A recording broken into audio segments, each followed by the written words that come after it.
Bien, hablando de, vamos a terminar nada más esta parte en relación de la conducta lingüística. La conducta lingüística, debido a esta libertad, carece de dependencia respecto a los estímulos y además los hablantes, ¿qué pueden hacer? Retrasar sus respuestas el tiempo que consideren necesario, poder diferenciar los componentes emocionales e informativos de los mensajes. La conducta lingüística es creativa y puesto que es una actividad productiva, también se van produciendo errores, pero al mismo tiempo existen mecanismos que permiten repararlos. Entonces, como psicólogos, como psicólogas, ustedes van a ver la conducta lingüística, ¿no? Cómo la persona en un momento dado está manejando su lenguaje, cuáles son las respuestas que va dando, las demoras que hace acerca de lo que tú preguntas. Fíjate, es bien importante esto.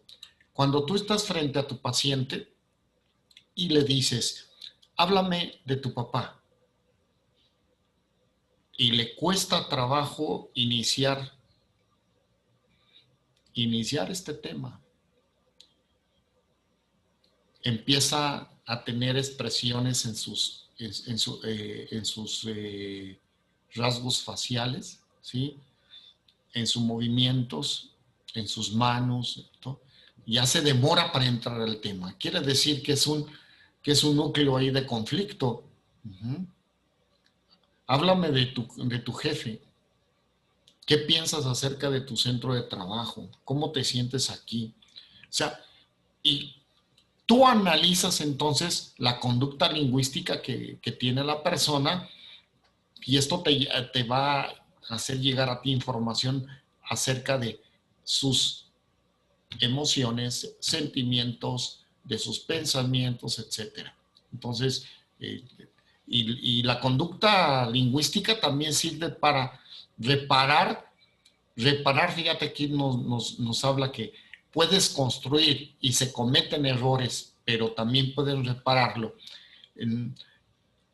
A nivel profesional, ustedes van a conocer la terapia cognitiva conductual, que lo que se trata es el poder modificar tus esquemas de pensamiento para enfrentar mejor la vida, para dar mejores respuestas que te ayuden ¿Dónde? a...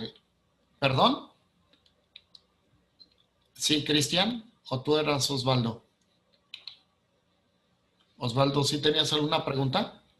No, perdón, se me olvidó apagar el micrófono. No, no te preocupes. Entonces, tú les vas a ayudar a las personas a poder tener oportunidad de acomodar su pensamiento de aprendizajes nuevos para que enfrenten de manera asertiva su vida. Vamos, ¿aquí alguna pregunta hasta ahorita? Ángeles, Cristian, ¿alguna pregunta? ¿Alguna duda?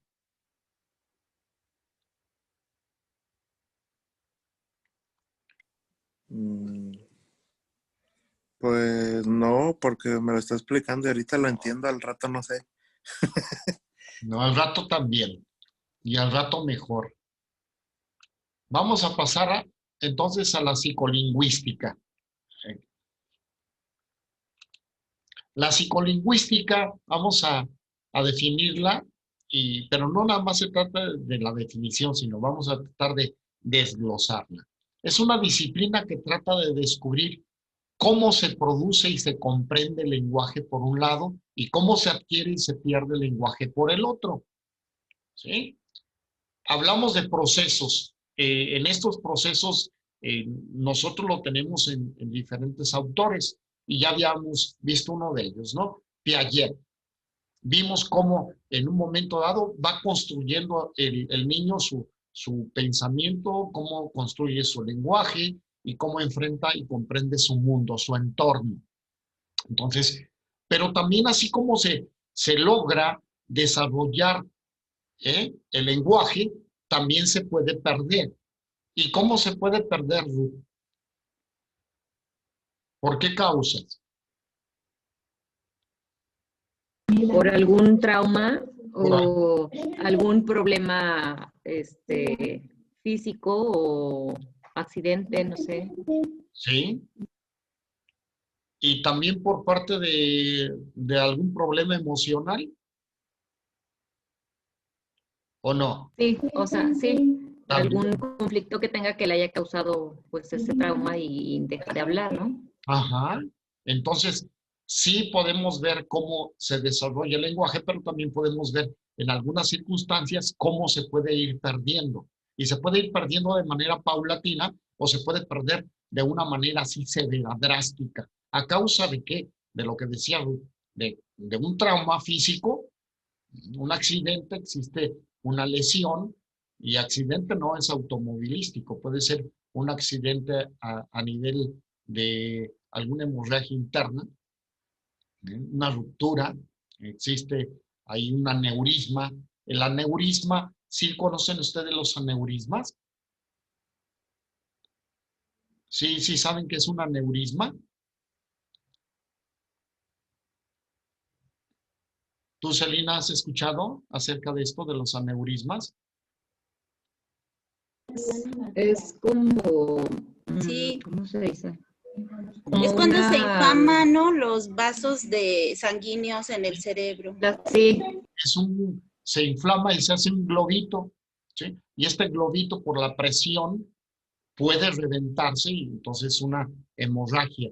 Y esto causa, sí, por lo general hay, pero puede ocurrir también a nivel arterias, cerca del corazón, ¿eh? Y ya pues forma otro tipo de situaciones, pero a nivel de vasos sanguíneos en el cerebro, a nivel vascular cerebral, se rompe y entonces va a dañar. Y generalmente pues, cuando hay estas situaciones se dañan aspectos del lenguaje, aspectos de la movilidad. Muestra entonces, por tanto, interés la psicolingüística en los procesos implicados en el uso del lenguaje y es además una ciencia experimental. Fíjate bien, ciencia experimental. No nada más es algo empírico, algo del uso.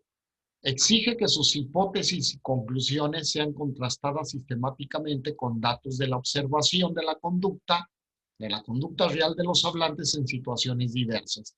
Entonces, ustedes cuando están en consulta con una persona y están aplicando una prueba, por ejemplo, frases incompletas. Hay una prueba de frases incompletas. Se le dice a la persona, te voy a decir una frase y tú inmediatamente la vas a contestar. Lo primero que venga a tu mente lo vas a decir.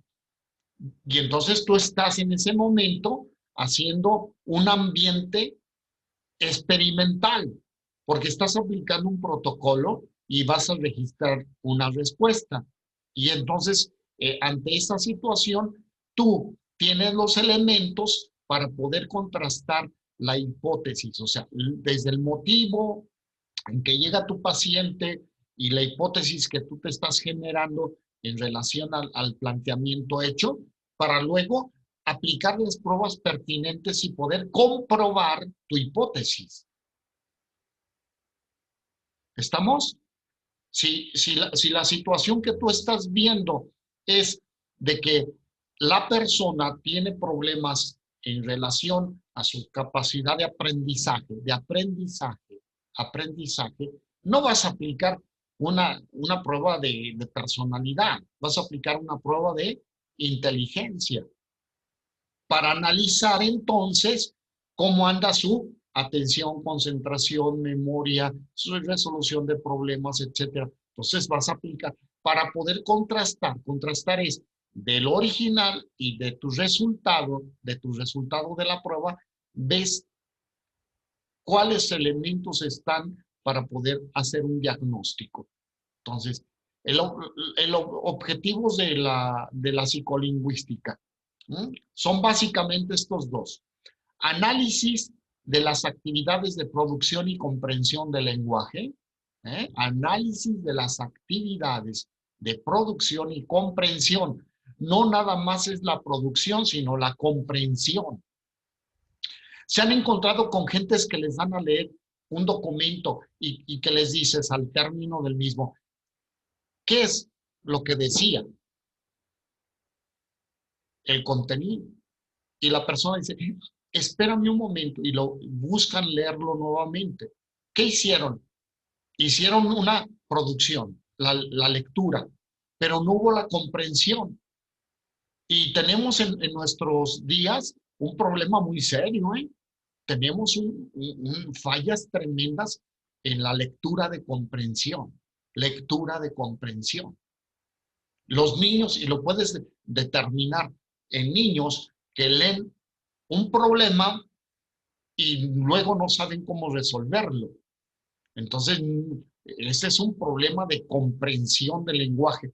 El lenguaje escrito, no saben cómo interpretar lo que se les está señalando ahí. Resuelve el siguiente problema y entonces no hacen un análisis de comprensión para luego encontrar los mecanismos de resolución. Y la otra parte es estudio de aspectos evolutivos y patológicos de la lengua. ¿Cuáles son los aspectos evolutivos? Pues lo que le va correspondiendo a cada etapa del individuo en cuanto a la adquisición del lenguaje. No le vas a pedir al niño de 1 año que puede expresar todo un enunciado completito, ¿no? Y en el orden gramatical. No puedes. Entonces, se le va enseñando a construir. Pero llega en el momento dado en que hay personas que tienen 15 años y no logran darle una estructura a su producción. Y entonces ahí tenemos ya síntomas, tenemos elementos, tenemos signos, como bien decía Anita, tenemos los signos médicos, los signos psicológicos y los síntomas, el resultado de la tarea que debería de estar realizando, pues no se está dando de una manera completa, tiene dificultades. Y entonces encontramos patologías, ¿no?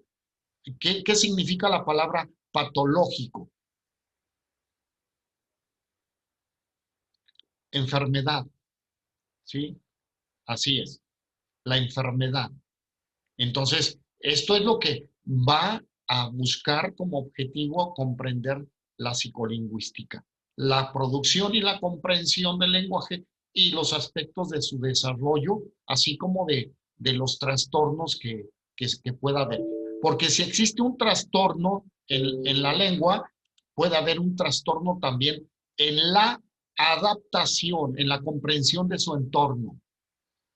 Va a tener limitaciones muy serias. Las tareas.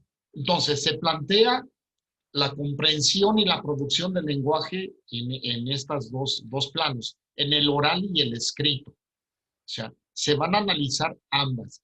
Ustedes, cuando tienen, por ejemplo, el análisis de un poema de una persona, de un escritor, cuando tienen en sus manos una poesía, una novela, cuando tienen cualquier producción escrita, pueden estar analizando parte de la persona, de la personalidad del sujeto.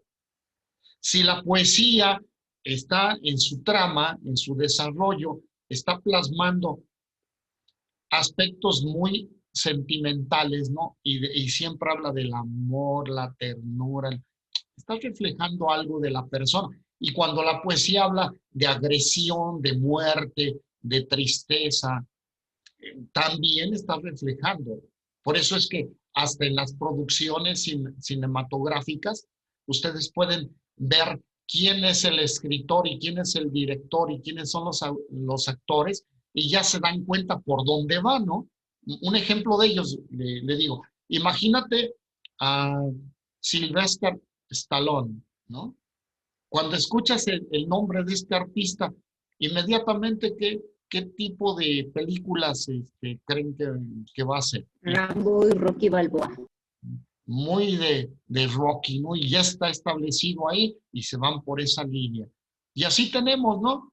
Tenemos a diferentes actores y puedes ver en dónde va a estar involucrado. Habla de su personalidad actoral. Está enfocado hacia este tipo de películas. Luego hay Hannibal Lecter, ¿no? Y ves el personaje, no recuerdo ahorita cómo se llama, ¿alguno de ustedes se recuerda? Anthony Hopkins. Anthony Hopkins, y inmediatamente lo ubican en su trama actoral dentro de esta categoría, ¿no? Entonces, del drama, de todo esto. Y nosotros podemos estar viendo entonces a través de la producción oral o escrita el reflejo de la persona, de su desarrollo, evolución y procesos que está teniendo. Sobre la comprensión, el lector, oyente, ha de entender lo que el escritor hablante le quiere decir o le quiere transmitir, ya sea a través de ondas acústicas o por medio del grafismo, ¿no? Escuchas o ves. Para que exista comprensión, entonces es necesario que el sonido o la grafía se identifique como pertenecientes a un idioma y además conocer el significado. Nosotros podemos estar escuchando, no sé si ustedes conozcan el chino mandarín, hayan escuchado hablar el chino mandarín, el japonés, el griego, y que ustedes traten de encontrar algún significado. Y yo les aseguro que lo que tratan de observar es el rostro de la persona, cómo se va expresando. Y en un momento dado puede estar hablando alguien X, un idioma que no conocemos, pero está gesticulando de tal forma que nosotros decimos, está enojado. Interpretamos ese otro lenguaje, la expresión facial o la expresión corporal, las manos, ¿no? ¿Sí? Y nosotros, pero no entendemos entonces los códigos que está manejando. Para que exista la comprensión es necesario, entonces, que nosotros identifiquemos estas dos cosas, ¿no? Que pertenezca a nuestro idioma, que pertenezca a algo conocido y aparte el significado, porque puede alguien expresar una palabra, una idea, que nosotros no comprendemos. Y entonces, pues, aunque se esté escuchando, nosotros no completamos este círculo de la comprensión del idioma o del lenguaje con el significado del mismo. ¿Qué palabra rara ustedes han escuchado que no han comprendido? ¿Recuerdan alguna? ¿De cualquier idioma o de español? En español, porque estamos hablando podemos estar hablando del lenguaje español, pero no conocer una palabra y entonces el circuito de la comprensión ya no se va a dar.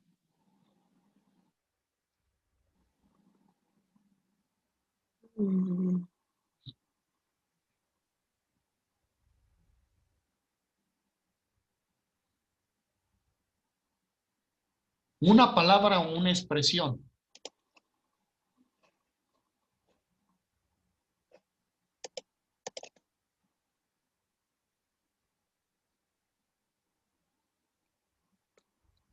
Yo les voy a decir una, a ver, y es muy simple, ¿sí?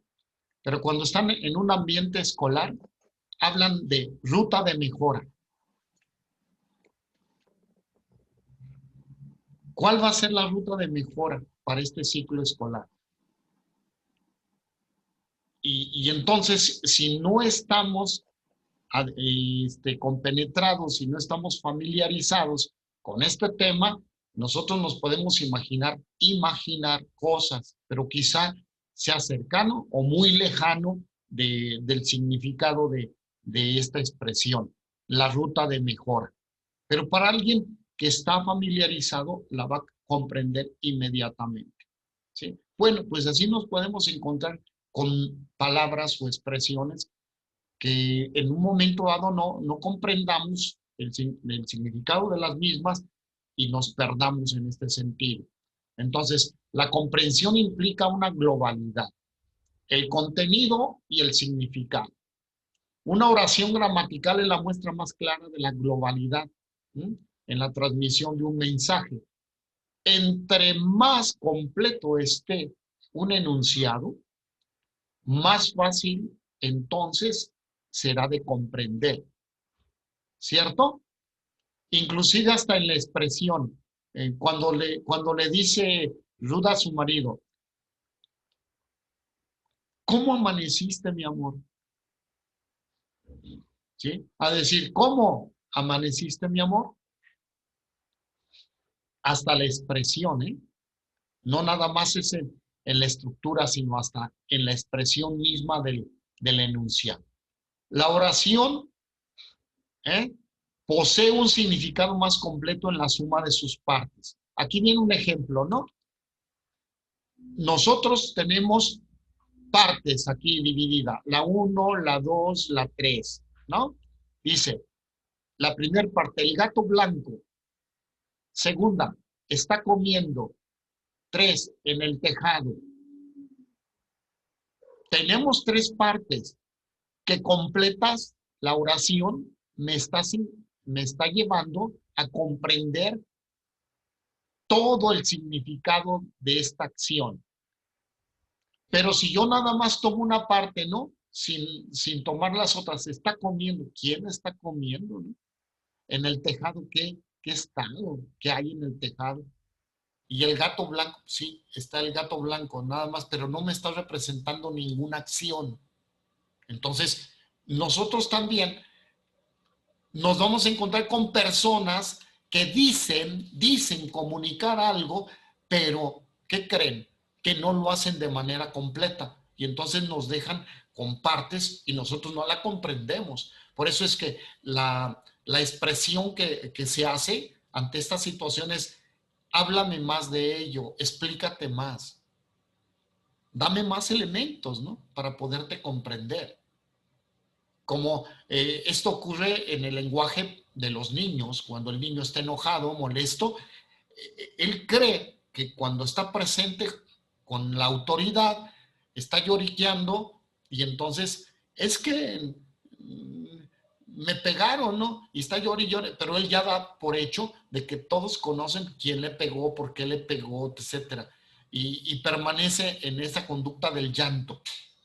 Nosotros entonces necesitamos decir, a ver, háblame qué es lo que sucedió. ¿Qué te pasó? ¿En dónde? ¿Quiénes estaban? ¿Quién intervino? Etcétera. Entonces, eso le pasa también al adulto, ¿eh? El adulto presupone que muchas veces se le comprende porque dice partes y punto. Es que tú me entiendes. No utilizamos esa palabra, esa frase. Es que tú me entiendes. Tú ya me entiendes. Como que ya no necesito decirte más. Tú ya me conoces. Así soy yo. ¿Cómo eres? Explícame. Entonces, nosotros en la psicolingüística vamos a estar atendiendo a esta situación. Por eso decimos que en materia de procesos de educación, lo que no se comprende no se aprende. Esta frase yo la utilizo mucho. Lo que no se comprende no se aprende. Entonces necesitamos tener todos los elementos para poder integrarlos de tal manera que tengamos mensajes, ideas, desarrollo de temas, etcétera, que nos lleven a la comprensión. Entran en juego una serie de reglas lingüísticas, ¿no? Una, sintagmáticas, es cómo el orden de palabras pueden darle una idea muy clara de algo. Dice, un perro mató a un gato, es diferente a un gato mató a un perro. Estoy utilizando las mismas palabras, pero en diferente orden. O sea, ¿cómo no tenemos la capacidad de jugar con el orden de las palabras en un mismo contenido y ya le damos otro significado? Entonces, en el lenguaje, por ejemplo, de una persona esquizofrénica, tú llegas a un hospital psiquiátrico y entonces llega el grupo de personas ahí un paciente se puede dirigir contigo, Osvaldo, y te va a decir, préstame, ¿no me prestas tu guitarra? Y tú dices, pues no llevo ninguna guitarra, ¿no? Entonces, en el lenguaje que está utilizando ese paciente, puede estar dándole un significado a la guitarra. Entonces, la respuesta tuya, Osvaldo, ¿cuál debería de ser para saber de qué se trata? ¿Qué le responderías?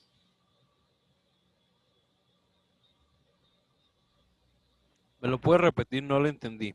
Tú llegas a un hospital psiquiátrico acompañado de tus compañeros, ¿no? De clase, todos ellos, de Cristian, de todas las muchachas. Llegan a hacer una práctica a un hospital psiquiátrico y te encuentras con un paciente esquizofrénico que se dirige contigo y te dice, ¿me prestas tu guitarra? Y tú, pues no llevas guitarra.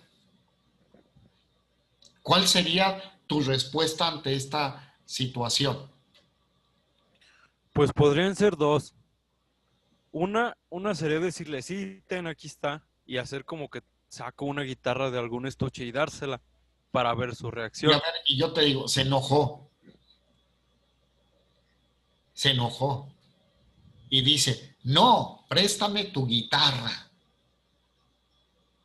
Es que esa sería la otra, decirle, pues no tengo, y ya si se enoja, pues no sé qué decirle, porque no sé cómo vaya a reaccionar. ¿Tú eres psicólogo?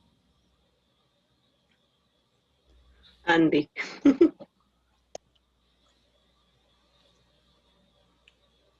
Híjole. ¿Verdad? ¿Qué harían? ¿Ustedes quién me quiere decir? ¿Qué otro camino? ¿Qué otro camino tomar con la guitarra? ¿A qué? Directo al Cervantino. Directo al Cervantino. Fíjense bien, ¿eh? Sí. Tenemos que buscar qué es lo que significa para él la guitarra. Y decirle, dime, ¿qué es una guitarra? O sea, no dar por hecho yo en mi concepto de guitarra. No, tengo que ir dime, platícame, ¿qué es la guitarra? Y este paciente luego dijo que era una muchacha. O sea, él se dirigía de esa manera en su lenguaje, en lugar de decir la muchacha, decía la guitarra, préstame la muchacha. ¿Sí? Rífate, Fati. Sí. Luego, ahí te va Oye. otro también en el lenguaje de ellos, ¿no? Decía uno, es que ¿sabe qué? Señorita, yo tengo muchos viols. ¿Y qué eran viols? ¿No? O sea, y entre esas situaciones, tú eres psicóloga y tienes que ir a, ¿qué es? ¿Sí? Y el viols era el dinero. ¿Sí? Pero y en el caso de que no te diga qué significa para él, ¿qué haces? Tú exploras, tú tienes las herramientas, ¿sí? Fíjate qué es, qué sientes, qué piensas, me puedes mostrar, o sea, tienes varios caminos para indagar, te vuelves un investigador en ese momento de lo que está sucediendo. Por eso es que la práctica clínica en esta situación es bien importante. Por eso es que nosotros estamos limitados en estas condiciones. Yo no sé, cuando vean técnicas de la entrevista, pues, ¿cómo lo van a hacer la práctica a través de la vía internet, ¿no?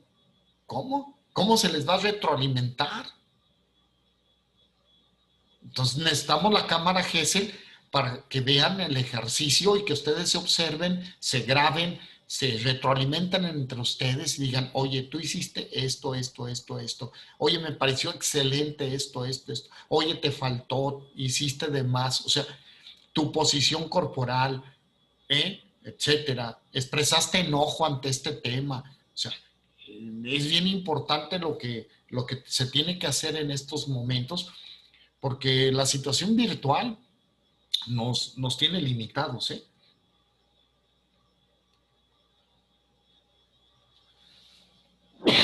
Perdón.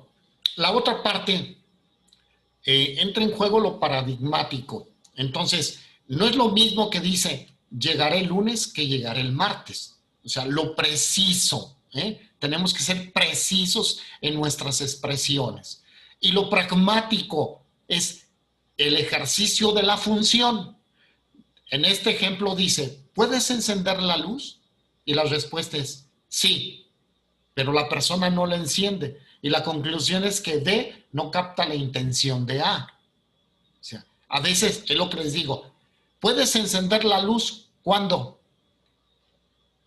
¿Cuándo? ¿Está completa? ¿Puedes encender la luz? Pues sí, ¿Sí? ¿En serio? sí puedo, pero Tú le dices una a tu cosa que hijo, quiera. lávame el coche. ¿Es clara esa orden?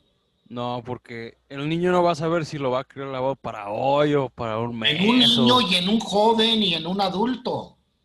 ¿Sí? Oiga, con el mecánico, ¿me puede arreglar el coche? Sí, ahí déjemelo. ¿Y tú te vas?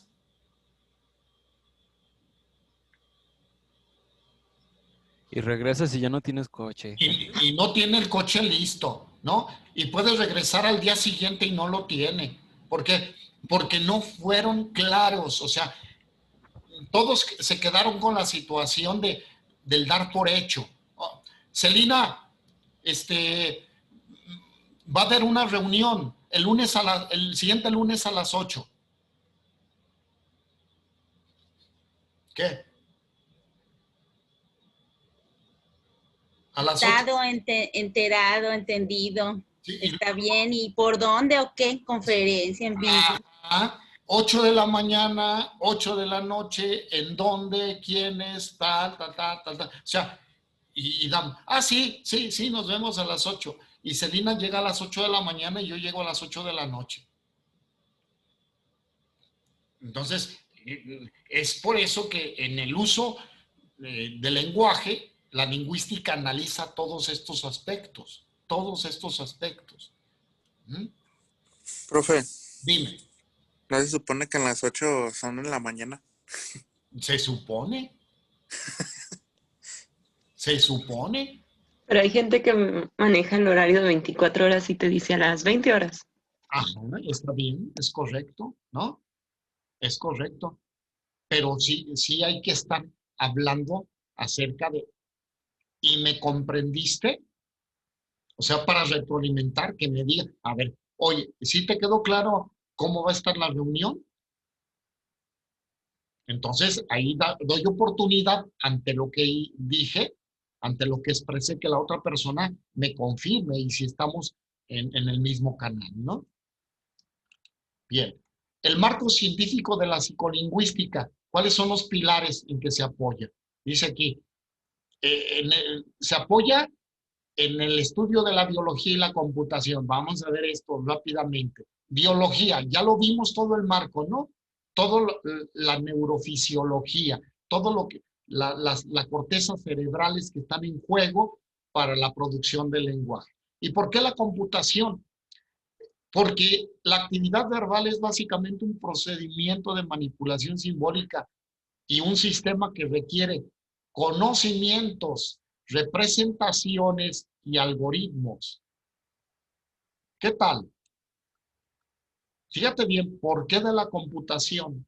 Porque en la computación estás manejando un proceso, se necesita un proceso lógico y determinado que te lleve a un resultado.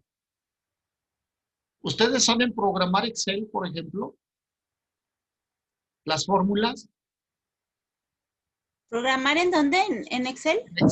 En Excel. No todas, Nosotros no somos sí. ingenieros, pero sí somos usuarios de un ahí de un instrumento que es el Excel, que es el Word. Pero en el Excel puedes hacer infinidad de cosas, tal como sacar promedios, tal como buscar valores, fíjate bien, valores. Te voy a poner un ejemplo de cómo buscar valores. Tú metes datos de familias, Álvarez Pérez, haces todo listado y en valores, en una variable le pones ingresos ingresos mensuales por familia y le pones acá que Álvarez Flores tiene un ingreso de 18,000 pesos al mes, ¿no? Y así puedes ir metiendo todos los valores de todas las familias. ¿Cuánto ganan al mes? Pues en Excel le puedes decir, búscame cuántas familias tienen ingresos de 18,000 pesos, de 15,000, de 30, de 50, y te los va a arrojar. Metes una fórmula y los busca automáticamente. Por eso es que es una manipulación que tú haces para encontrar valores, pero metes una fórmula lógica. Si tú metes una fórmula que nada que ver, pues te va a marcar error. Te va a decir, no lo puedo hacer, no lo puedo hacer. Ustedes hagan este ejercicio de hacer una suma en Excel. Vayan a poner 8, 9, 10, 14, 24, 54 y luego hagan la suma que la busca automáticamente la computadora y lo va a hacer, ¿sí? Porque señalan todas ellas y luego le ponen acá arriba suma y le aparece la suma. Aparece. Entonces, el ordenador, la computadora, está programado en su sistema para realizar esta operación con este programa. Entonces, es por eso que se necesita conocimientos, representaciones y algoritmos. ¿Qué es un algoritmo? Ya lo habíamos visto. ¿Quién se acuerda? Una serie de pasos. Una serie de pasos para Realizar una acción, una un acción procedimiento, y un resultado. método. Así es. Ese es un algoritmo. Por eso hay algoritmos matemáticos, pero hay algoritmos dentro de la psicología. Ahí hay algoritmos dentro de los procesos de aprendizaje, ¿no? Manejamos esto de una manera muy común, muy común. Y entonces tenemos nosotros algunas especialidades que entran en juego para comprender y para tener el marco científico de la psicolingüística. Y esto es la misma lingüística, la psicología, las neurociencias y vimos la computación, la inteligencia artificial. Que la inteligencia se le ha conocido como y se le define como inteligencia artificial porque requiere de una persona que programe eso, ¿sí? No puede la computadora estar luego produciendo cosas como las vemos en la televisión, ¿no? Donde se hacen ellos dueños del universo, ¿no? No puede, porque está limitado a un orden, a una programación, Nos queda un minuto, pero pues vamos a seguirle, está interesante esto. Las raíces, si se corta, pues vamos a continuar en la siguiente clase. Le vamos a parar ahí y vamos a continuar. Las raíces de la psicolingüística están en dos ciencias básicamente, en la psicología y en la lingüística. De ahí también se denomina esto psicología del lenguaje. En la psicolingüística hablamos psicología del lenguaje. No obstante, pues esto incluye estas dos ciencias, la lingüística